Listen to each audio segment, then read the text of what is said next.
রহমান রহিম আল্লাহ তাআলার নামে। এই যে নবী রাসূলরা রয়েছে, এদের কাউকে কারো উপর আমি বেশি মর্যাদা দান করেছি। এদের মধ্যে এমনও কেউ ছিল যাদের সাথে আল্লাহ তাআলা কথা বলেছেন এবং এর মাধ্যমে কারো মর্যাদা তিনি বাড়িয়ে দিয়েছেন। আমি মরিয়মের ছেলে ঈসাকে কতিপয় উজ্জ্বল নিদর্শন দিয়েছিলাম। অতঃপর পবিত্র রূহের মাধ্যমে তাকে আমি সাহায্য করেছি। আল্লাহ তাআলা চাইলে তাদের আগমনের পর যাদের কাছে এসব উজ্জ্বল নিদর্শন এসেছে তারা কখনো মারামারিতে লিপ্ত হতো না। কিন্তু রাসূলদের পর তারা দলে উপদলে বিভক্ত হয়ে গেল। অতঃপর তাদের মধ্যে কিছু লোক ঈমান আনল, আবার তাদের কিছু লোক আল্লাহ তাআলা ও তার নবীকে অস্বীকার করল। অথচ আল্লাহ পাক চাইলে এরা কেউই যুদ্ধ বিগ্রহে লিপ্ত হতো না। কিন্তু আল্লাহ তাআলা যা চান তাই করেন। হে ঈমানদাররা, তোমরা যারা ঈমান এনেছ, আমার দেয়া ধন সম্পদ থেকে আমার পথে ব্যয় করো সেদিনটি আসার আগে, যেদিন কোনো বেচাকেনা চলবে না, কোন রকম বন্ধুত্ব ভালোবাসাও কাজে আসবে না, না সেদিন কারো কাছ থেকে কোনো সুপারিশ গ্রহণ করা হবে। মূলত এদিনের অস্বীকারীরাই হচ্ছে জালেম। মহান আল্লাহ তাআলা, তিনি ছাড়া দ্বিতীয় কোনো ইলাহ নেই। তিনি চিরঞ্জীব, তিনি অনাদি সত্তা। ঘুম তো দূরের কথা, সামান্য তন্দ্রাও তাকে আচ্ছন্ন করে না। আসমান সমূহ ও জমিনে যা কিছু আছে তার সবকিছুরই একচ্ছত্র মালিকানা তাঁর। কে এমন আছে যে তার দরবারে বিনা অনুমতিতে সুপারিশ করবে? তাদের বর্তমান ভবিষ্যতের সবকিছুই তিনি জানেন। তার জানা বিষয়সমূহের কোনো কিছুই কারো জ্ঞানের সীমা পরিসীমার আয়ত্তাধীন হতে পারে না। তবে কিছু জ্ঞান যদি তিনি কাউকে দান করে থাকেন তবে তা ভিন্ন কথা। তার বিশাল সাম্রাজ্য আসমান জমিনের সবকিছুই পরিবেষ্টন করে আছে। এই উভয়টির হেফাজত করার কাজ কখনো তাকে পরিশ্রান্ত করে না। তিনি পরাক্রমশালী ও অসীম মর্যাদাবান। আল্লাহর দ্বীনের ব্যাপারে কোনো জোর জবরদস্তি নেই, কারণ সত্য এখানে মিথ্যা থেকে পরিষ্কার হয়ে গেছে। তোমাদের মধ্যে যদি কোনো ব্যক্তি বাতিল মতাদর্শকে অস্বীকার করে, আল্লাহর দেয়া জীবনাদর্শের উপর ঈমান আনে, সে যেন এর মাধ্যমে এমন এক শক্তিশালী রশি ধরল যা কোনোদিনই ছিঁড়ে যাবার নয়। আল্লাহ তাআলা সবকিছুই শোনেন এবং সবকিছুই জানেন। যারা আল্লাহর উপর ঈমান আনে, আল্লাহ তাআলাই হচ্ছেন তাদের সাহায্যকারী বন্ধু। তিনি জাহেলিয়াতের অন্ধকার থেকে তাদের ঈমানের আলোতে বের করে নিয়ে আসেন। অপরদিকে যারা আল্লাহকে অস্বীকার করে, বাতিল শক্তিসমূহই হয়ে থাকে তাদের সাহায্যকারী। তা তাদের দ্বীনের আলোক থেকে কুফরির অন্ধকারের দিকে নিয়ে যায়। এরাই হচ্ছে প্রকৃতপক্ষে জাহান্নামের অধিবাসী। সেখানে তারা চিরদিন থাকবে। তুমি কি সে ব্যক্তির অবস্থা দেখোনি যে ব্যক্তিকে আল্লাহ তাআলা দুনিয়ার রাষ্ট্র ক্ষমতা দেওয়ার পর সেই ইব্রাহিমের সাথে স্বয়ং মালিকের ব্যাপারে বিতর্কে লিপ্ত হল? বিতর্কের এক পর্যায়ে ইব্রাহিম বলল, আমার মালিক তিনি, যিনি সৃষ্টিকুলকে জীবন দান করেন, মৃত্যু দান করেন। সে বলল, জীবন মৃত্যু তো আমিও দিয়ে থাকি। ইব্রাহিম বলল, আমার আল্লাহ তাআলা পূর্ব দিক থেকে প্রতিদিন সূর্যের উদয় ঘটান। একবার তুমি তা পশ্চিম দিক থেকে বের করে দেখাও তো। এতে সত্য অস্বীকারী ব্যক্তিটি হতভম্ব হয়ে গেল। আসলে আল্লাহ তাআলা জালেম জাতিকে কখনো পথের দিশা দেন না। অথবা ঘটনাটি কি সেই ব্যক্তির মতো যে একটি বস্তির পাশ দিয়ে যাওয়ার সময় যখন দেখল তা বিধ্বস্ত হয়ে আপন অস্তিত্বের উপর মুখ থুবড়ে পড়ে আছে, তখন সে ব্যক্তি বলল, এ মৃত জনপদকে কিভাবে আল্লাহ তাআলা আবার পুনরুজ্জীবন দান করবেন?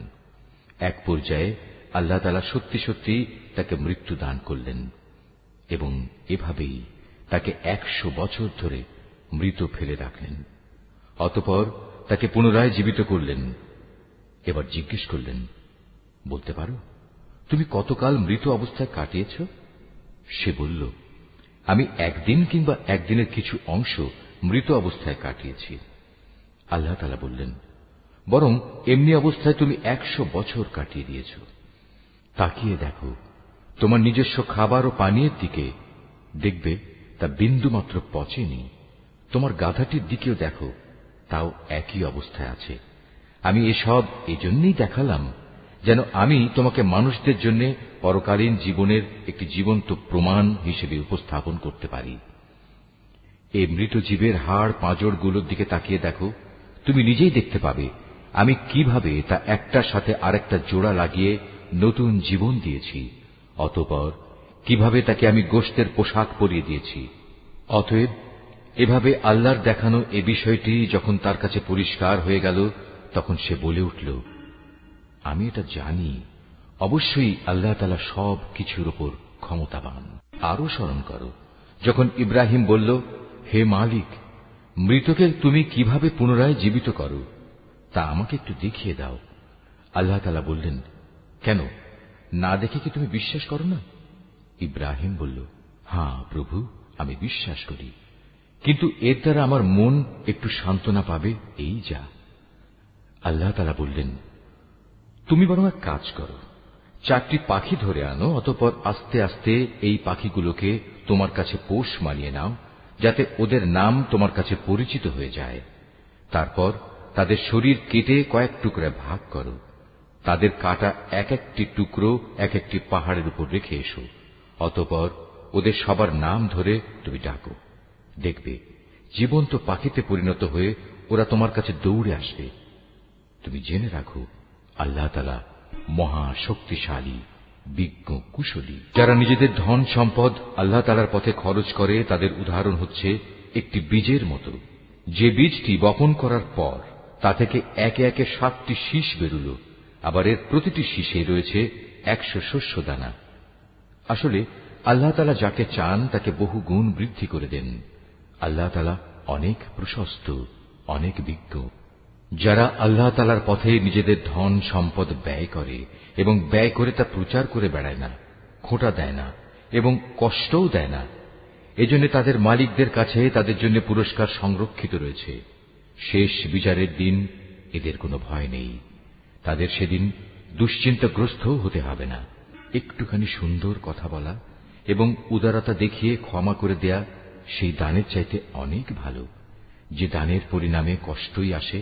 আল্লাহ তাআলা কারোরই মুখাপেক্ষী নন, তিনি পরম ধৈর্যশীল বটে। হে ঈমানদার বান্দারা, তোমরা উপকারের খোঁটা দিয়ে এবং অনুগৃহীত ব্যক্তিকে কষ্ট দিয়ে তোমাদের দান সদকা বরবাদ করে দিও না, ঠিক সেই হতভাগ্য ব্যক্তির মতো যে শুধু লোক দেখানোর উদ্দেশ্যে দান করে, সে আল্লাহ তাআলা ও পরকালের উপর বিশ্বাস করে না। তার দানের উদাহরণ হচ্ছে যেন একটি মসৃণ শিলাখণ্ডের উপর কিছু মাটির আবরণ পড়ল, সেখানে মুষলধারে বৃষ্টিপাত হল, অতঃপর তা পাথরটিকে শক্ত করিয়ে রেখে গেল। দান খয়রাত করে তারা যা কিছু অর্জন করল তা দিয়ে তারা কিছুই করতে পারল না। আর যারা আল্লাহকে বিশ্বাস করে না, আল্লাহ তাআলা তাদের কখনো সঠিক পথ দেখান না। অপরদিকে যারা আল্লাহ তাআলার সন্তুষ্টির জন্য এবং নিজেদের মানসিক অবস্থা আল্লাহর পথে সুদৃঢ় রাখার জন্য নিজেদের ধন সম্পদ ব্যয় করে, তাদের উদাহরণ হচ্ছে যেন তা কোনো উঁচু পাহাড়ের উপত্যকায় একটি সুসজ্জিত ফসলের বাগান। যদি সেখানে প্রবল বৃষ্টিপাত হয় তাহলে ফসলের পরিমাণ দ্বিগুণ হয়, আর প্রবল বৃষ্টিপাত না হলেও বৃষ্টির শিশির বিন্দুগুলোই ফসলের জন্য যথেষ্ট হয়। আল্লাহ তাআলা ভালো করে পর্যবেক্ষণ করেন তোমরা কে কি কাজ করো। তোমাদের কেউ কি চাইবে যে তার কাছে ফলে ফুলে সুশোভিত একটি বাগান থাকুক, যাতে খেজুর ও আঙুর সহ বিভিন্ন ধরনের ফলমূল থাকবে, তার তলদেশ দিয়ে আবার প্রবহমান থাকবে কতিপয় ঝর্ণাধারা, আর এর ফল ভোগ করার আগেই বাগানের মালিক বয়সের ভারে নুয়ে পড়বে এবং তার কিছু দুর্বল সন্তান থাকবে। এই অবস্থায় হঠাৎ করে এক আগুনে বাতাস এসে তার সব স্বপ্ন জ্বালিয়ে দিয়ে যাবে। এভাবেই আল্লাহ তাআলা তার নিদর্শনগুলো তোমাদের কাছে সুস্পষ্টভাবে বর্ণনা করেন, যাতে তোমরা আল্লাহ তাআলার এসব কথার উপর চিন্তা গবেষণা করতে পারো।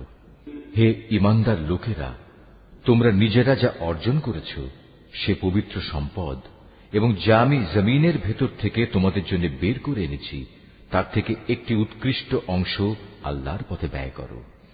আল্লাহর জন্য এমন নিকৃষ্টতম জিনিসগুলো বেছে রেখে তার থেকে ব্যয় করো না, যা অন্যরা তোমাদের দিলে তোমরা তা গ্রহণ করবে না।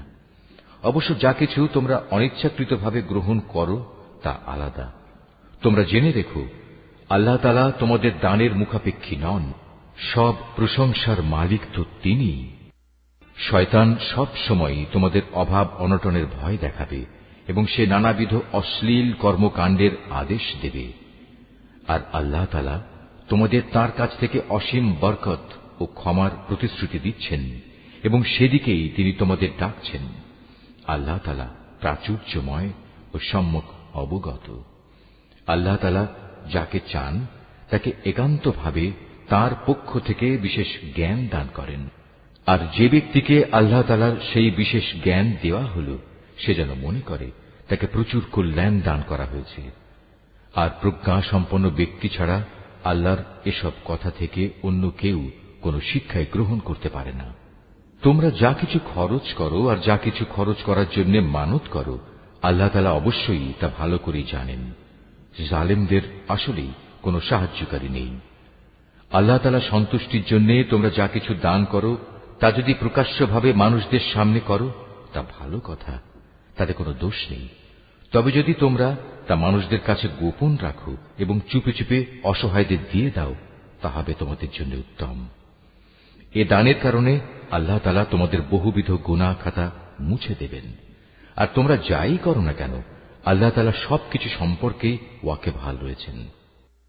যারা তোমার কথা শোনে না, তাদের হেদায়েতের দায়িত্ব তোমার উপর নয়। তবে আল্লাহ তাআলা যাকে চান তাকেই সঠিক পথ দেখান। তোমরা যা দান সদকা করো, এটা তোমাদের জন্যই কল্যাণকর, কারণ তোমরা তো এজন্যই খরচ করো যেন আল্লাহর সন্তুষ্টি অর্জন করতে পারো। তোমরা আজ যা কিছু দান করবে, আগামীকাল তার পুরোপুরি পুরস্কার তোমাদের আদায় করে দেয়া হবে। সেদিন তোমাদের উপর কোন রকম জুলুম করা হবে না। দান সদকা তো তোমাদের মাঝে এমন কিছু গরিব মানুষের জন্য, যারা আল্লাহর পথে এমনভাবে ব্যাপৃত, যারা নিজেদের জন্য জমিনের বুকে চেষ্টা সাধনা করতে পারে না। আত্মসম্মান বোধের কারণে কিছু চায় না বলে অজ্ঞ মূর্খ লোকেরা এদের মনে করে এরা বুঝি সচ্ছল। কিন্তু তুমি এদের বাহ্যিক চেহারা দেখেই এদের সঠিক অবস্থা বুঝে নিতে পারো।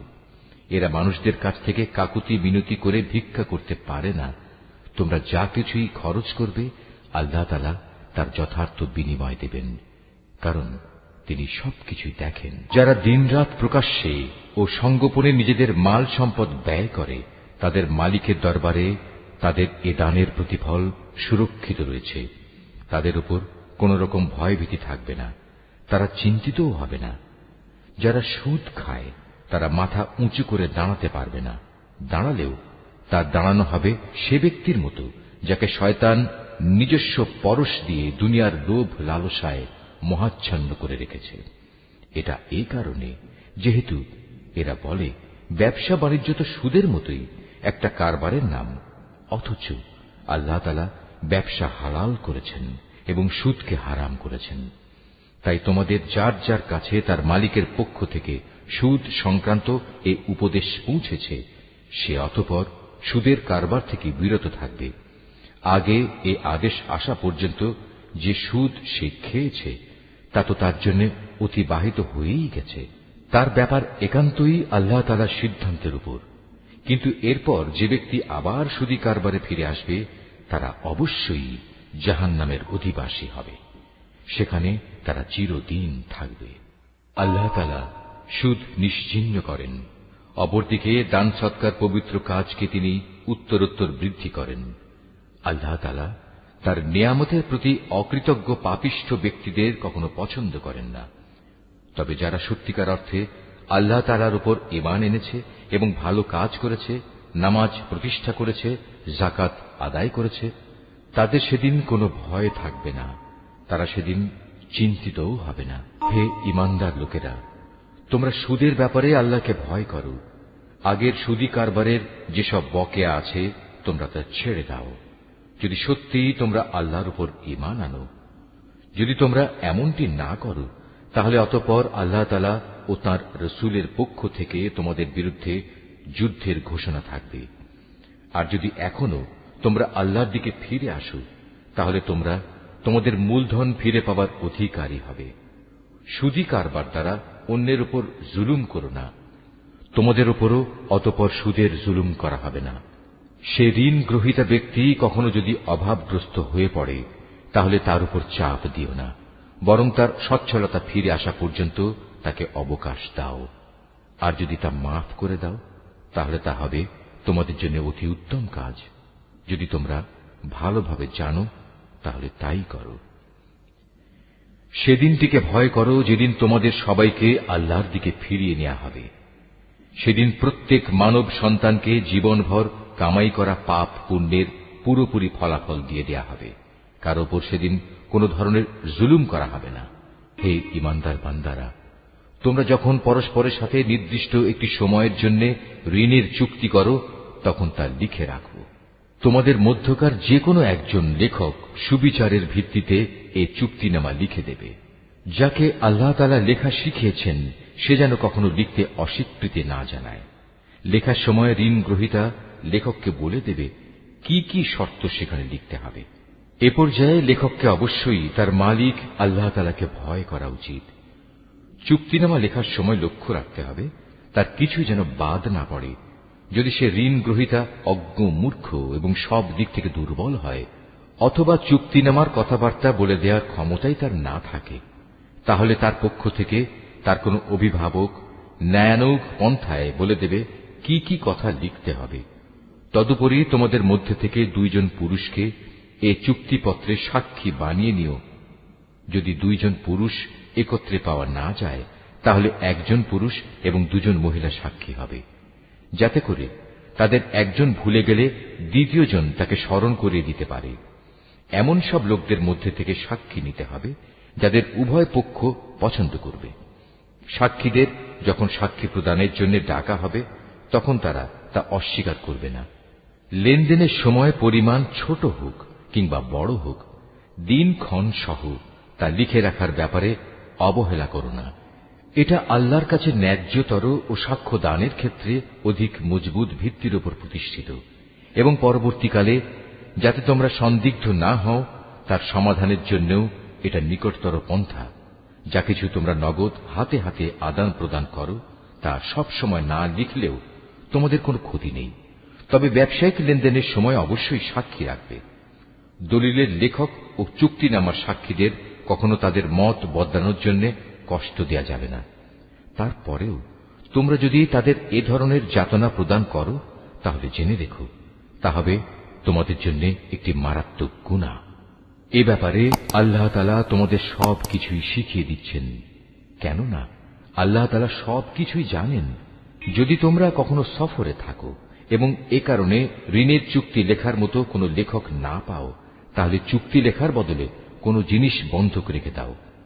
যখন তোমাদের কোনো ব্যক্তি অপর ব্যক্তিকে কোনো বন্ধকি জিনিসের ব্যাপারে বিশ্বাস করে, এমতাবস্থায় যে ব্যক্তিকে বিশ্বাস করা হয়েছে তার উচিত সেই আমানত যথাযথ ফেরত দেয়া এবং আমানতের ব্যাপারে আল্লাহ তাআলাকে ভয় করা, যিনি তার মালিক। তোমরা কখনো সাক্ষ্য গোপন করো না। যে ব্যক্তি তা গোপন করে সে অবশ্যই অন্তরের দিক থেকে পাপিষ্ঠ সাব্যস্ত হয়। বস্তুত আল্লাহ তাআলা তোমাদের যাবতীয় কাজকর্মের ব্যাপারে সম্যক অবগত রয়েছেন। আসমান জমিনে যা কিছু আছে তা সবই আল্লাহ তাআলার জন্য।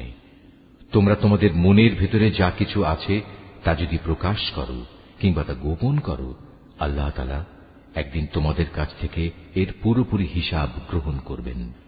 এরপর তিনি যাকে ইচ্ছা তাকে মাফ করে দেবেন, আবার যাকে ইচ্ছা তাকে তিনি শাস্তি দেবেন। আল্লাহ তাআলা সব কিছুর উপর ক্ষমতাবান। আল্লাহর রসুল সে বিষয়ের উপর ঈমান এনেছে যা তার উপর তার মালিকের পক্ষ থেকে নাযিল করা হয়েছে, আর যারা সে রসুলের উপর বিশ্বাস স্থাপন করেছে তারাও সে একই বিষয়ের উপর ঈমান এনেছে। এরা সবাই ঈমান এনেছে আল্লাহর উপর, তার ফেরেশতাদের উপর, তার কিতাব সমূহের উপর, তার রসুলদের উপর। তারা বলে, আমরা তার পাঠানো নবী রসুলদের কারো মাঝে কোন রকম পার্থক্য করি না। আর তারা বলে, আমরা তো আল্লাহর নির্দেশ শুনেছি এবং তা মেনেও নিয়েছি। হে আমাদের মালিক, আমরা তোমার ক্ষমা চাই এবং আমরা জানি আমাদের একদিন তোমার কাছেই ফিরে যেতে হবে। আল্লাহ তাআলা কখনো কাউকেই তার শক্তি সামর্থ্যের বাইরে কোনো কাজের দায়িত্ব চাপিয়ে দেন না। সে ব্যক্তির জন্য ততটুকু বিনিময় রয়েছে যতটুকু সে এ দুনিয়ায় সম্পন্ন করবে। আবার সে যতটুকু মন্দ দুনিয়ায় অর্জন করেছে তার উপর তার ততটুকু শাস্তি পতিত হবে। অতএব হে মোমেন ব্যক্তিরা, তোমরা এই বলে দোয়া করো, হে আমাদের মালিক, যদি আমরা কিছু ভুলে যাই, কোথাও যদি আমরা কোনো ভুল করে বসি, তার জন্য তুমি আমাদের পাকড়াও করো না। হে আমাদের মালিক, আমাদের পূর্ববর্তী জাতিদের উপর যে ধরনের বোঝা তুমি চাপিয়েছিলে তা আমাদের উপর চাপিও না। হে আমাদের মালিক, যে বোঝা বইবার সামর্থ্য আমাদের নেই তা তুমি আমাদের উপর চাপিয়ে দিও না। তুমি আমাদের উপর মেহেরবানি করো, তুমি আমাদের মাফ করে দাও, আমাদের উপর তুমি দয়া করো। তুমি আমাদের একমাত্র আশ্রয়দাতা বন্ধু। অতএব কাফেরদের মোকাবেলায় তুমি আমাদের সাহায্য করো। সূরা আলে ইমরান। রহমান রহিম আল্লাহ তাআলার নামে। আলিফ লাম মিম। মহান আল্লাহ তাআলা, তিনি ছাড়া অন্য কোনো মাবুদ নেই। তিনি চিরঞ্জীব, তিনি চিরস্থায়ী। তিনি সত্য দিন সহকারে তোমার উপর এই কিতাব নাজিল করেছেন, যা তোমার আগে নাজিল করা যাবতীয় কিতাবের সত্যতা স্বীকার করে, এবং তিনি তাওরাত ও ইনজিল নাজিল করেছেন মানব জাতিকে সঠিক পথ প্রদর্শনের জন্য। ইতিপূর্বে আল্লাহ তাআলা আরো কিতাব নাজিল করেছেন। তিনি হক ও বাতিলের মধ্যে ফয়সালা করার মানদণ্ড হিসেবে কোরআন অবতীর্ণ করেছেন। তা সত্ত্বেও যারা আল্লাহ তাআলার নিদর্শন সমূহকে অস্বীকার করবে তাদের জন্য রয়েছে কঠোর শাস্তি।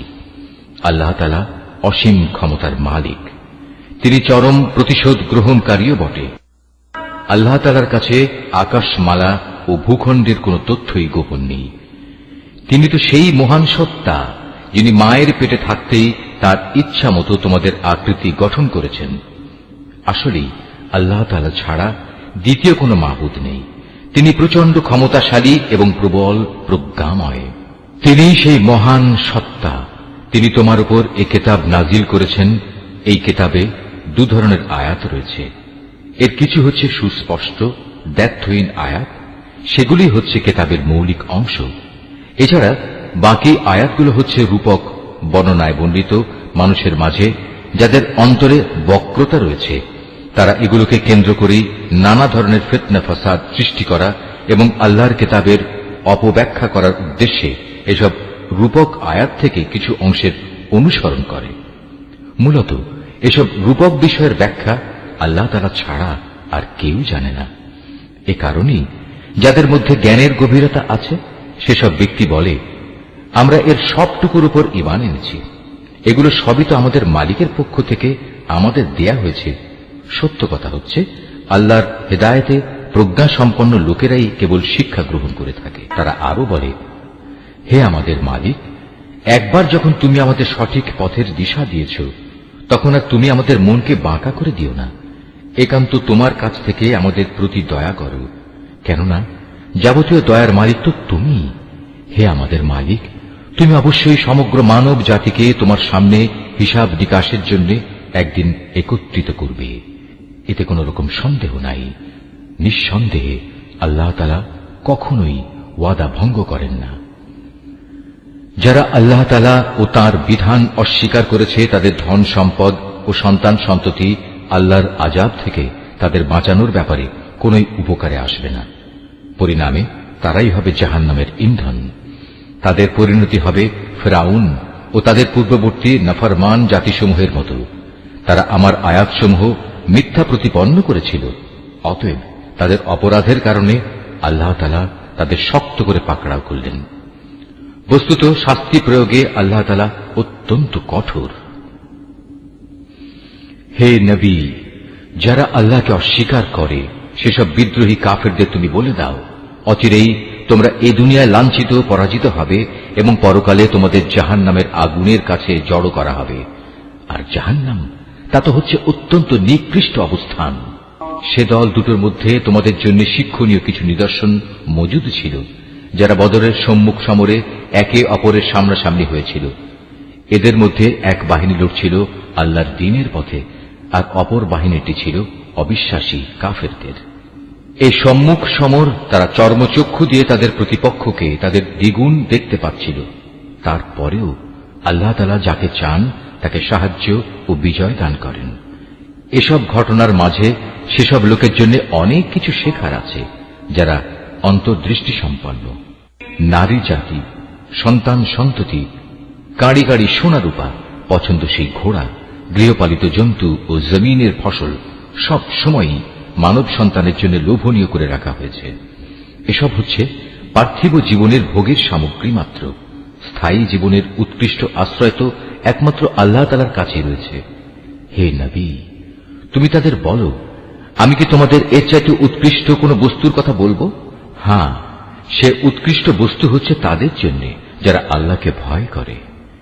এমন সব লোকদের জন্য তাদের মালিকের কাছে রয়েছে মনোরম জান্নাত, যার পাদদেশ দিয়ে প্রবাহমান থাকবে অগণিত ঝর্ণাধারা, এবং তারা সেখানে অনাদিকাল থাকবে।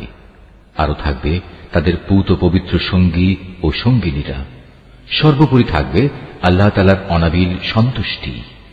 আল্লাহ তাআলা নিজ বান্দাদের কার্যকলাপের উপর সর্বদা সতর্ক দৃষ্টি রাখেন। যারা বলে, হে আমাদের মালিক, আমরা অবশ্যই তোমার উপর ঈমান এনেছি, অতঃপর আমাদের যা গুনাহখাতা হয়ে যায় তা তুমি মাফ করে দাও, এবং শেষ বিচারের দিন তুমি আমাদের জাহান্নামের আগুন থেকে বাঁচিয়ে দিও। এরা হচ্ছে ধৈর্যশীল এবং সত্যাশ্রয়ী। এরাই অনুগত এবং দানশীল। সর্বোপরি এরা হচ্ছে শেষ রাতে কিংবা উষা লগ্নে ক্ষমা প্রার্থনাকারী। আল্লাহ তাআলা স্বয়ং সাক্ষ্য দিচ্ছেন, তিনি ছাড়া অন্য কোন মাবুদ নেই। ফেরেশতারা এবং জ্ঞানবান মানুষেরাও এই একই সাক্ষ্য দিচ্ছে। আল্লাহ তাআলাই একমাত্র ন্যায় ও ইনসাফ কার্যকর করেন। তিনি ছাড়া দ্বিতীয় কোন মাবুদ নাই। তিনি পরাক্রমশালী, তিনি প্রজ্ঞাময়। নিঃসন্দেহে মানুষের জীবন বিধান হিসেবে আল্লাহ তাআলার কাছে ইসলামই একমাত্র গ্রহণযোগ্য ব্যবস্থা। যাদের আল্লাহর পক্ষ থেকে কিতাব দেওয়া হয়েছিল, তারা এই জীবন বিধান থেকে বিচ্যুত হয়ে নিজেরা একে অপরের প্রতি বিদ্বেষ ও হিংসার বশবর্তী হয়ে বিভিন্ন দলে উপদলে বিভক্ত হয়ে মতানৈক্যে লিপ্ত হয়ে পড়েছিল। তাও আবার তাদের কাছে আল্লাহর পক্ষ থেকে সঠিক জ্ঞান আসার পর যে ব্যক্তি আল্লাহর বিধান অস্বীকার করবে তার জানা উচিত অবশ্যই আল্লাহ তাআলা দ্রুত হিসাব গ্রহণকারী। যদি এসব মানুষ তোমার সাথে এ ব্যাপারে কোনরূপ বিতর্কে লিপ্ত হয়, তাহলে তুমি তাদের বলে দাও, আমি এবং আমার অনুসারীরা সবাই আল্লাহর কাছে আত্মসমর্পণ করে নিয়েছি। অতঃপর যাদের আল্লাহর পক্ষ থেকে কিতাব দেওয়া হয়েছে এবং যারা কোনো কিতাব না পেয়ে মূর্খ থেকে গেছে, তাদের সবাইকে জিজ্ঞাসা করো, তোমরা কি সবাই আল্লাহর কাছে আত্মসমর্পণ করেছ? হ্যাঁ, তারা যদি জীবনের সর্বক্ষেত্রে আল্লাহর আনুগত্য মেনে নেয়, তাহলে তারা তো সঠিক পথ পেয়েই গেল।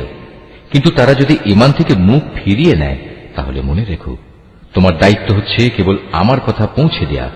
আল্লাহ তাআলা বান্দাদের কর্মকাণ্ড পর্যবেক্ষণ করছেন।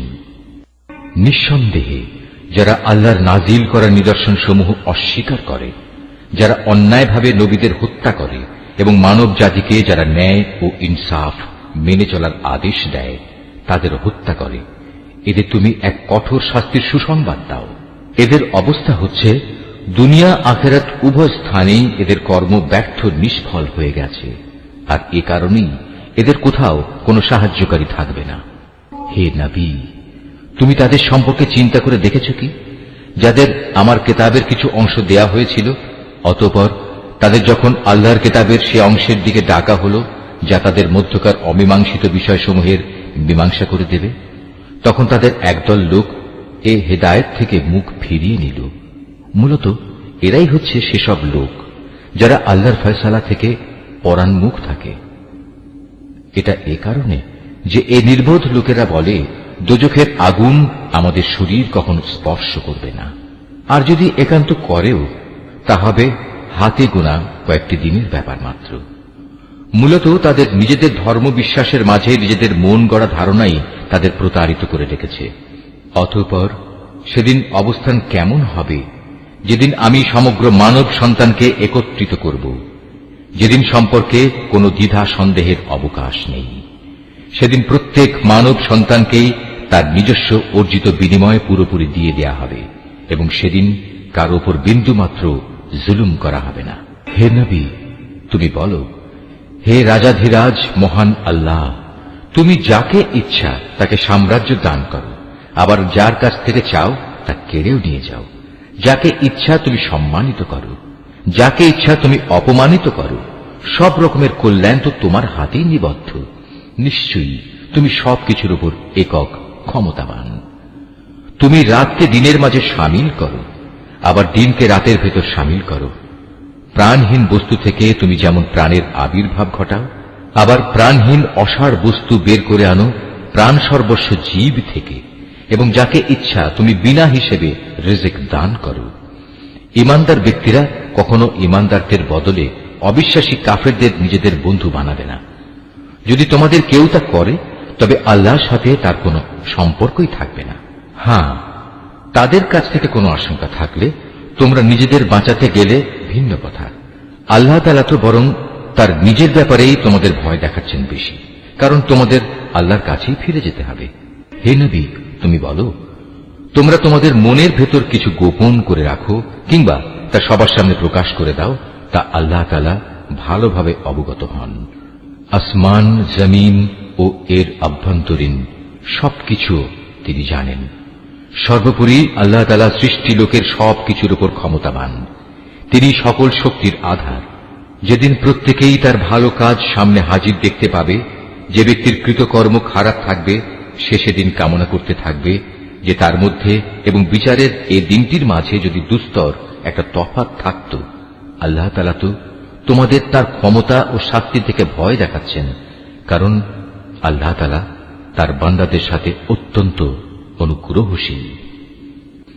হে নবী, তুমি বলো, তোমরা যদি আল্লাহ তাআলাকে ভালোবাসো তাহলে আমার কথা মেনে চলো, তাহলে আল্লাহ তাআলাও তোমাদের ভালোবাসবেন এবং তিনি তোমাদের গুনাহ খাতা মাফ করে দেবেন। আল্লাহ তাআলা অত্যন্ত ক্ষমাশীল ও দয়াবান।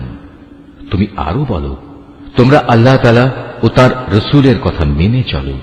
এ আহ্বান সত্ত্বেও তারা যদি এ থেকে মুখ ফিরিয়ে নেয়, তুমি জেনে রেখো আল্লাহ তাআলা কখনো কাফেরদের পছন্দ করেন না। অবশ্যই আল্লাহ তাআলা আদম, নূহ এবং ইব্রাহিমের বংশধর ও ইমরানের বংশধরদের সৃষ্টিকুলের উপর নেতৃত্ব করার জন্য বাছাই করে নিয়েছেন।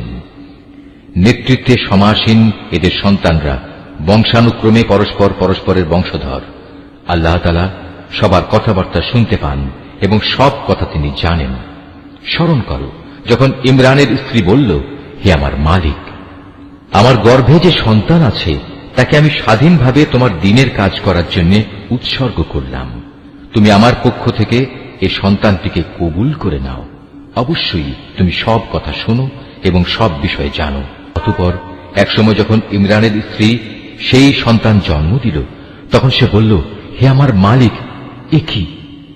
আমি তো দেখছি একটি মেয়ে সন্তান জন্ম দিয়েছি। একটা মেয়েকে কিভাবে আমি তোমার পথে উৎসর্গ করব?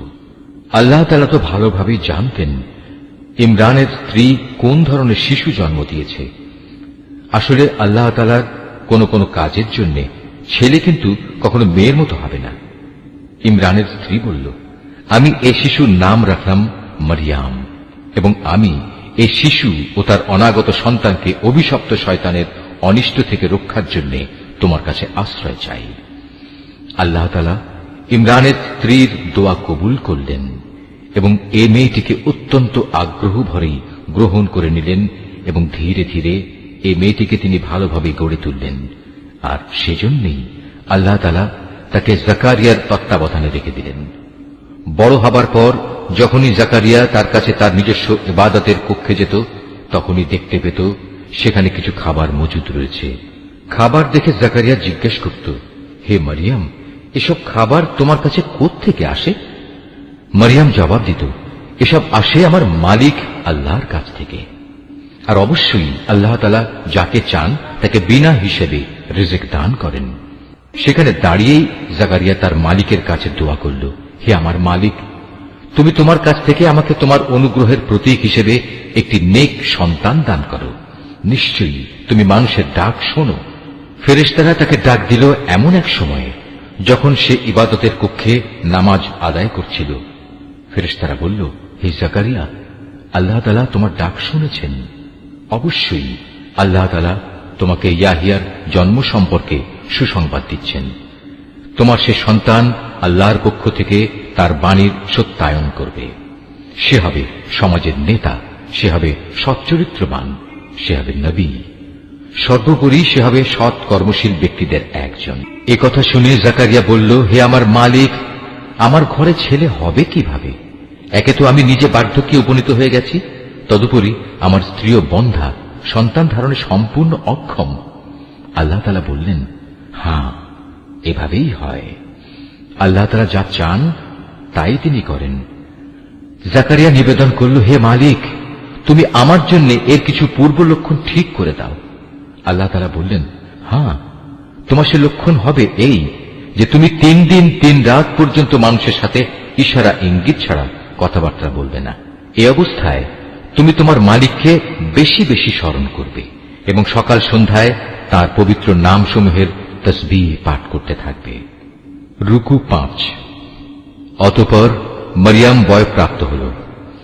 আল্লাহর ফেরেশতারা যখন বলল, হে মরিয়ম, আল্লাহ তাআলা নিঃসন্দেহে তোমাকে একটি বিশেষ কাজের জন্য বাছাই করেছেন এবং এজন্য তোমাকে তিনি পবিত্র করেছেন এবং বিশ্বের নারীকুলের উপর তিনি তোমাকে সম্মানিত করেছেন। হে মরিয়ম, এর যোগ্য হওয়ার জন্য তুমি সর্বদা তোমার মালিকের অনুগত হও, তার কাছে আনুগত্যের মাথা নত করো। রুকুকারীদের সাথে তুমিও আল্লাহর সামনে রুকু করো। হে নবী, এ সবই ছিল তোমার জন্য অদৃশ্য লোকের সংবাদ। আমি এগুলো তোমাকে ওহির মাধ্যমে জানিয়েছি, নতুবা তুমি তো সেখানে তাদের পাশে হাজির ছিলে না, বিশেষ করে যখন ইবাদতখানার পুরোহিতরা মরিয়মের পৃষ্ঠপোষক কে হবে এটা নির্বাচনের জন্য ভাগ্যরেখায় কলম নিক্ষেপ করেছিল, আর তুমি তাদের ওখানে উপস্থিত ছিলে না যখন তারা বিতর্ক করছিল। অতঃপর ফেরেশতারা বলল, হে মরিয়ম, অবশ্যই আল্লাহ তাআলা তোমাকে একটি পুত্র সন্তানের জন্ম সংক্রান্ত নিজস্ব এক বাণীর সুসংবাদ দিচ্ছেন। তার নাম হবে মসীহ। সে পরিচিত হবে মরিয়মের পুত্র ঈসা হিসাবে। দুনিয়া আখিরাতের উভয় স্থানেই সে সম্মানিত হবে। সে হবে আল্লাহর সান্নিধ্যপ্রাপ্ত ব্যক্তিদের অন্যতম। সে দোলনায় থাকা অবস্থায় যেমন মানুষের সাথে কথা বলতে পারবে, পরিণত বয়সেও তেমনি ভাবে তাদের সাথে কথা বলবে। বস্তুত সে হবে নেককার মানুষদের একজন। মরিয়ম বলল, হে আমার মালিক, আমার গর্ভে সন্তান আসবে কোত্থেকে? আমাকে তো কখনো কোনো মানুষ সন্তান স্পর্শ পর্যন্ত করেনি। আল্লাহ তাআলা বললেন, এভাবেই আল্লাহ তাআলা যাকে চান তাকে চিরাচরিত নিয়ম ছাড়াই পয়দা করেন। তিনি যখন কোনো কাজ করার সিদ্ধান্ত নেন তখন শুধু তাকে বলেন, হয়ে যাও, অতঃপর সাথে সাথে তা সংঘটিত হয়ে যায়। ফেরেশতারা মরিয়মকে বলল, তোমার সন্তানকে আল্লাহ তাআলা তাঁর কিতাব ও প্রজ্ঞার বিষয়গুলো শেখাবেন, সাথে সাথে তিনি তাকে তাওরাত এবং ইনজিলও শিক্ষা দেবেন।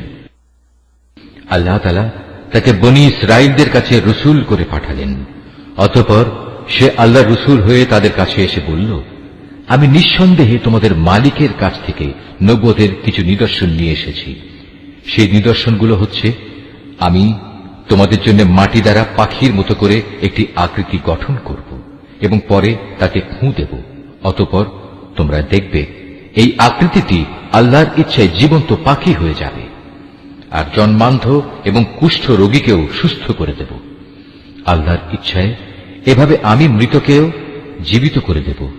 আমি তোমাদের আরো বলে দেব, তোমরা নিজের ঘরে কি কি জিনিস খাও, আবার কি জিনিস না খেয়ে জমা করে রাখো। মূলত তোমরা যদি আল্লাহর উপর ঈমান আনো তাহলে নিঃসন্দেহে এতে তোমাদের জন্য নিদর্শন রয়েছে। মসীহ ঈসা ইবনে মরিয়ম আরো বলবে, তাওরাতের যে বাণী আমার কাছে রয়েছে আমি তার সত্যায়নকারী। তাছাড়া তোমাদের উপর হারাম করে রাখা হয়েছে এমন কতিপয় জিনিসও আমি তোমাদের জন্য হালাল করে দেব, এবং আমি তোমাদের মালিকের পক্ষ থেকে এই নিদর্শন নিয়েই এসেছি। অতএব তোমরা আল্লাহকে ভয় করো এবং আমার আনুগত্য করো। নিশ্চয়ই আল্লাহ তাআলা আমার মালিক, তোমাদেরও মালিক। অতএব তোমরা তাঁরই ইবাদত করো, আর এটাই হচ্ছে একমাত্র সঠিক ও সোজা পথ। অতঃপর ঈসা যখন তাদের থেকে কুফরি আঁচ করতে পারল, তখন সে সাথীদের ডেকে বলল, কে আছো তোমরা? আল্লাহ তাআলার পথের দিকে চলার সময় আমার সাহায্যকারী হবে? হাওয়ারীরা বলল, হ্যাঁ, আমরাই হব আল্লাহর সাহায্যকারী। আমরা আল্লাহর উপর ঈমান এনেছি। হে ঈসা, তুমি সাক্ষী থাকো, আমরা সবাই এক একজন অনুগত বান্দা। হাওয়ারীরা বলল, হে আল্লাহ, তুমি যা কিছু নাজিল করেছ আমরা তার উপর ঈমান এনেছি এবং আমরা রাসূলের কথাও মেনে নিয়েছি, সুতরাং তুমি সত্যের পক্ষে সাক্ষ্যদাতাদের সাথে আমাদের নাম লিখে দাও। অতঃপর বনী ইসরায়েলের লোকেরা আল্লাহর নবীর বিরুদ্ধে দারুণ শঠতা করল, তাই আল্লাহ কৌশলের পন্থা গ্রহণ করলেন। বস্তুত আল্লাহ তাআলাই হচ্ছেন সর্বোত্তম কৌশলী। যখন আল্লাহ তাআলা বললেন, হে ঈসা, আমি তোমার এই দুনিয়ার জীবন কাটানোর কাল শেষ করতে যাচ্ছি এবং বর্তমান পরিস্থিতিতে আমি তোমাকে আমার কাছে তুলে আনব। যারা তোমাকে মেনে নিতে অস্বীকার করছে তাদের যাবতীয় পাপ থেকেও আমি তোমাকে পবিত্র করে নেব, আর যারা তোমাকে অনুসরণ করছে তাদের আমি কিয়ামত পর্যন্ত এই অস্বীকারীদের উপর বিজয়ী করে রাখব। অতঃপর তোমাদের সবাইকে আমার কাছেই ফিরে আসতে হবে। সেদিন ঈসা সম্পর্কিত যেসব বিষয়ে তোমরা মতবিরোধে লিপ্ত ছিলে তার সবকটি বিষয়ই আমি তোমাদের মাঝে মীমাংসা করে দেব। যারা আমার বিধান অস্বীকার করেছে আমি তাদের এই দুনিয়ায় অপমান ও আখিরাতে আগুনে দগ্ধ হওয়ার কঠোরতর শাস্তি দেব। এ থেকে বাঁচানোর মতো সেদিন তাদের কোনো সাহায্যকারী থাকবে না। অপরদিকে যারা আল্লাহর উপর ঈমান এনেছে এবং ভালো কাজ করেছে, অতঃপর আল্লাহ তাদের সবাইকে তাদের পাওনা পুরোপুরি আদায় করে দেবেন। আল্লাহ তাআলা জালেমদের কখনো ভালোবাসেন না। এই কিতাব যা আমি তোমাকে পড়ে শোনাচ্ছি তা হচ্ছে আল্লাহর নিদর্শন ও জ্ঞানপূর্ণ উপদেশ বিশেষ। সত্য কথা হচ্ছে আল্লাহ তাআলার কাছে ঈসার উদাহরণ হচ্ছে প্রথম মানুষ আদমের মতো। তাকেও আল্লাহ তাআলা মাতা পিতা ছাড়া সরাসরি মাটি থেকে পয়দা করেছেন। তারপর তাকে বললেন, এবার তুমি মানুষে পরিণত হয়ে যাও। সাথে সাথে তা মানুষ হয়ে গেল। এ হচ্ছে তোমার মালিক আল্লাহর পক্ষ থেকে আসা সত্য প্রতিবেদন। অতঃপর তোমরা কখনো সেসব দলে সামিল হও না যারা ঈসার ব্যাপারে নানা রকম সন্দেহ পোষণ করে। এ বিষয়ে আল্লাহর কাছ থেকে সঠিক জ্ঞান আসার পরেও যদি কেউ তোমার সাথে খামোখা ঝগড়া বিবাদ ও তর্ক করতে চায়, তাহলে তুমি তাদের বলে দাও, এসো আমরা সবাই এ ব্যাপারে একমত হই। আমরা আমাদের ছেলেদের ডাকব এবং তোমাদের ছেলেদেরও ডাকব, একইভাবে আমরা ডাকব আমাদের নারীদের এবং তোমাদের নারীদেরও। সাথে সাথে আমরা আমাদের নিজেদের এবং তোমাদেরও একসাথে জড়ো হওয়ার জন্য ডাক দেব। অতঃপর সবাই এক জায়গায় জড়ো হলে আমরা বিনীতভাবে আবেদন করব, আমাদের মধ্যে যে মিথ্যাবাদী তার উপর আল্লাহর অভিশাপ বর্ষিত হোক। এ হচ্ছে সঠিক ও নির্ভুল ঘটনা। আল্লাহ তাআলা ছাড়া দ্বিতীয় কোনো মাবুদ নাই। নিঃসন্দেহে আল্লাহ তাআলা পরম শক্তিশালী ও প্রজ্ঞাময়। অতঃপর তারা যদি এ চ্যালেঞ্জ থেকে মুখ ফিরিয়ে নেয়, তাহলে তারা যেন জেনে রাখে আল্লাহ তাআলা কলহ সৃষ্টিকারীদের ভালো করেই জানেন। হে নবী, তুমি বলো, হে কিতাবধারীরা, এসো আমরা উভয় একমত হই এমন এক কথায় যা আমাদের কাছে এক ও অভিন্ন, এবং সে কথাটি হচ্ছে আমরা উভয়ই আল্লাহ তাআলা ছাড়া অন্য কারো ইবাদত করব না এবং তার সাথে অন্য কিছুকে অংশীদার বানাবো না। সর্বোপরি এক আল্লাহ তাআলা ছাড়া আমরা আমাদের মাঝেও একে অপরকে প্রভু বলে মেনে নেব না। অতঃপর তারা যদি এ থেকে মুখ ফিরিয়ে নেয়, তাহলে তাদের তুমি বলে দাও, তোমরা সাক্ষী থেকো, আমরা আল্লাহর সামনে আনুগত্যের মাথা নত করে দিয়েছি। তুমি আরো বলো, হে কিতাবধারীরা, তোমরা ইব্রাহিম সম্পর্কে আমাদের সাথে অযথা কেন তর্ক করো, অথচ তোমরা জানো তাওরাত ও ইনজিল তার অনেক পরে নাজিল করা হয়েছে। তোমরা কি একথা বুঝতে পারছ না? হ্যাঁ, এর কয়েকটি বিষয়ে তোমাদের হয়তো কিছু কিছু জানাশোনা ছিল এবং সে বিষয়ে তো তোমরা তর্ক বিতর্কও করলে, কিন্তু যেসব বিষয়ে তোমাদের কোনো জ্ঞানই নেই সেসব বিষয়ে তোমরা বিতর্কে লিপ্ত হচ্ছ কেন? আল্লাহ তাআলাই তো সবকিছু জানেন, তোমরা কিছুই জানো না। সঠিক ঘটনা হচ্ছে ইব্রাহিম না ছিল ইহুদি না ছিল খ্রিস্টান, বরং সে ছিল একজন একনিষ্ঠ মুসলিম। সে কখনো মুশরিকদের দলভুক্ত ছিল না। মানুষদের ভেতর ইব্রাহিমের সাথে ঘনিষ্ঠতম সম্পর্কের বেশি অধিকার তো আছে সেসব লোকের যারা তার অনুসরণ করেছে। এ নবী ও তার উপর ঈমান আনয়নকারী হচ্ছে ইব্রাহিমের ঘনিষ্ঠতম ব্যক্তি। মূলত আল্লাহ তাআলা একমাত্র তাদেরই সাহায্যকারী পৃষ্ঠপোষক যারা তার উপর ঈমান আনে। এই কিতাবধারীদের একটি দল বিভ্রান্তি সৃষ্টি করে তোমাদের কোনো না কোনোভাবে পথভ্রষ্ট করে দিতে চায়, যদিও তাদের এ বোধটুকু নেই যে তাদের এসব কর্মপন্থা তাদের নিজেদের ছাড়া অন্য কোনো ব্যক্তিকেই পথভ্রষ্ট করতে পারবে না। হে কিতাবধারীরা, তোমরা জেনে বুঝে কেন আল্লাহর আয়াত ও তাঁর বিধান অস্বীকার করছ, অথচ এই ঘটনাসমূহের সত্যতার সাক্ষ্য তো তোমরা নিজেরাই বহন করছ। হে কিতাবধারীরা, কেন তোমরা হককে বাতিলের সাথে মিশিয়ে দিচ্ছ? এতে করে তোমরা তো সত্যকেই গোপন করে দিচ্ছ, অথচ এটা যে সত্যের একান্ত পরিপন্থী তা তোমরা ভালো করেই জানো। আহলে কিতাবদের মধ্যে থেকে একদল নির্বোধ তাদের নিজেদের লোকদের বলে, মুসলমানদের উপর যা কিছু অবতীর্ণ হয়েছে তোমরা সকালবেলায় তার উপর ঈমান আনো এবং বিকেলবেলায় গিয়ে তা অস্বীকার করো। এর ফলে তারা সম্ভবত ঈমান থেকে ফিরে আসবে। যারা তোমাদের জীবন বিধানের অনুসরণ করে এমন সব লোকজন ছাড়া অন্য কারো কথাই তোমরা মেনে নিও না। হে নবী, তুমি বলে দাও, একমাত্র হেদায়েত হচ্ছে আল্লাহর হেদায়েত। তোমরা একথা মনে করো না যে তোমাদের যে ধরনের ব্যবস্থা দেওয়া হয়েছে তেমন ধরনের কিছু অন্য কাউকেও দেওয়া হবে এবং সে সূত্র ধরে অন্য লোকেরা তোমাদের মালিকের দরবারে তোমাদের বিরুদ্ধে কোন রকম যুক্তিতর্ক খাড়া করবে। হে নবী, তুমি তাদের বলে দাও, হেদায়েতের এ অনুগ্রহ তো আল্লাহর হাতেই। তিনি যাকে ইচ্ছা তাকেই তা দান করেন। আল্লাহ তাআলা বিশাল প্রজ্ঞা সম্পন্ন। নিজের দয়া দিয়ে তিনি যাকে ইচ্ছা তাকে হিদায়াতের জন্য খাস করে নেন। বস্তুত আল্লাহ তাআলা হচ্ছেন অসীম দয়া ও অনুগ্রহের মালিক। আহলে কিতাবদের মধ্যে এমন লোকও আছে, তুমি যদি তাদের কাছে ধন সম্পদের এক স্তূপ আমানত রাখো, তারা চাওয়া মাত্রই তা তোমাকে ফেরত দেবে। আবার এদের মধ্যে এমন কিছু লোকও আছে যাদের কাছে যদি একটি দিনারও তুমি রাখো, তারা তা তোমাকে ফিরিয়ে দেবে না। হ্যাঁ, যদি এজন্যে তোমরা তাদের উপর চেপে বসতে পারো তাহলে সেটা ভিন্ন। এটা এই কারণে যে এরা বলে, এই অইহুদি অশিক্ষিত লোকদের ব্যাপারে আমাদের উপর কোনো বাধ্যবাধকতা নেই। এভাবেই এরা বুঝে শুনে আল্লাহর উপর মিথ্যা কথা বলে। অবশ্য যে ব্যক্তি আল্লাহর সাথে সম্পাদিত প্রতিশ্রুতি রক্ষা করে চলে, অতঃপর সে ব্যাপারে সাবধানতা অবলম্বন করে, তাদের জন্য সুখবর হচ্ছে আল্লাহ তাআলা সাবধানী লোকদের খুব ভালোবাসেন। যারা নিজেদের আল্লাহর সাথে সম্পাদিত প্রতিশ্রুতি ও শপথ সমূহ সামান্য বৈষয়িক মূল্যে বিক্রি করে দেয়, পরকালে তাদের জন্য আল্লাহর পুরস্কারের কোনো অংশই থাকবে না।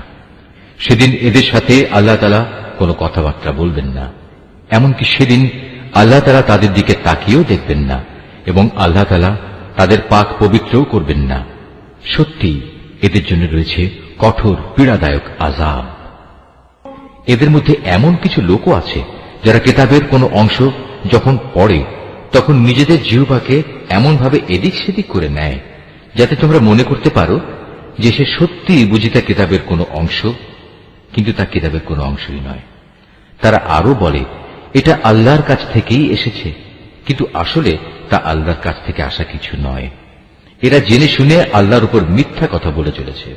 কোন মানব সন্তানের পক্ষেই এটা সম্ভব নয় যে আল্লাহ তাআলা তাকে তার কিতাব, প্রজ্ঞা ও নবুয়ত দান করবেন।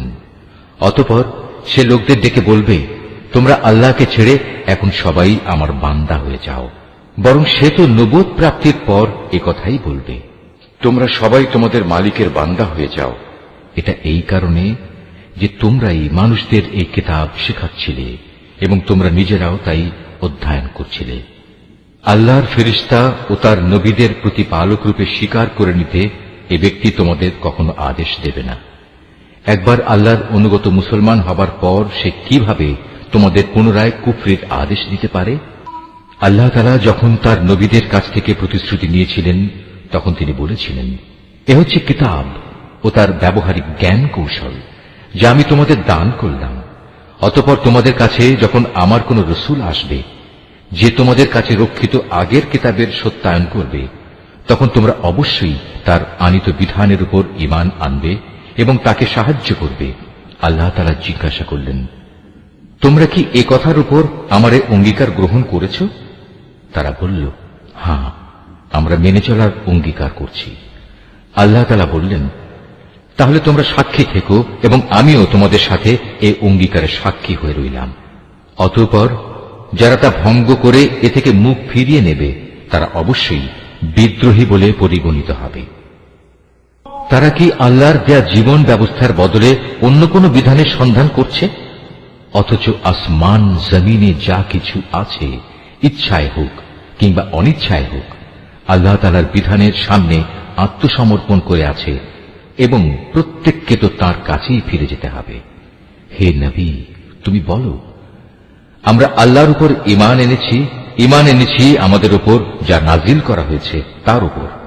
ইব্রাহিম, ইসমাইল, ইসহাক, ইয়াকুব ও তাদের অন্যান্য বংশধরদের প্রতি যা কিছু নাজিল করা হয়েছে তার উপরও আমরা ঈমান এনেছি। আমরা আরো ঈমান এনেছি মুসা, ঈসা এবং অন্য নবীদের তাদের মালিকের পক্ষ থেকে যা কিছু দেওয়া হয়েছে তার উপরও। আল্লাহর এ নবীদের কারো মাঝেই আমরা কোন ধরনের তারতম্য করি না। মূলত আমরা সবাই হচ্ছি আল্লাহর কাছে আত্মসমর্পণকারী মুসলমান। যদি কেউ ইসলাম ছাড়া নিজের জন্য অন্য কোন জীবন বিধান অনুসন্ধান করে তবে তার কাছ থেকে সে উদ্ভাবিত ব্যবস্থা কখনো গ্রহণ করা হবে না। পরকালে সে চরম ব্যর্থ হবে।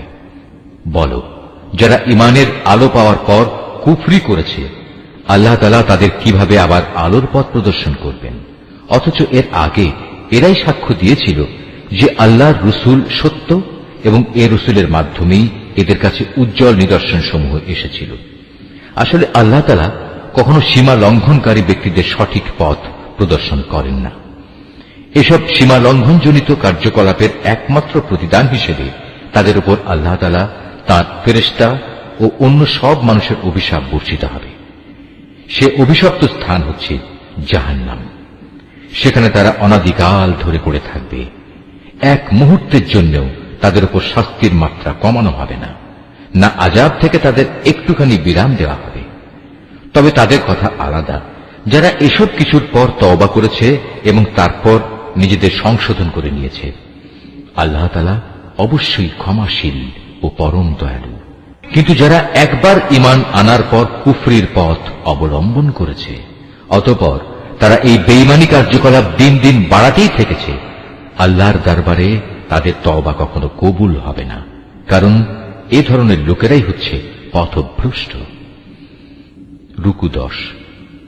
এটা সুনিশ্চিত, যারা আল্লাহ তাআলাকে অস্বীকার করেছে এবং কুফরি অবস্থায় তাদের মৃত্যু হয়েছে, তারা যদি নিজেদের আল্লাহর আযাব থেকে বাঁচানোর জন্য এক পৃথিবী পূর্ণ স্বর্ণ মুক্তিপণ হিসেবে খরচ করে, তবু তাদের কারো কাছ থেকে তা গ্রহণ করা হবে না।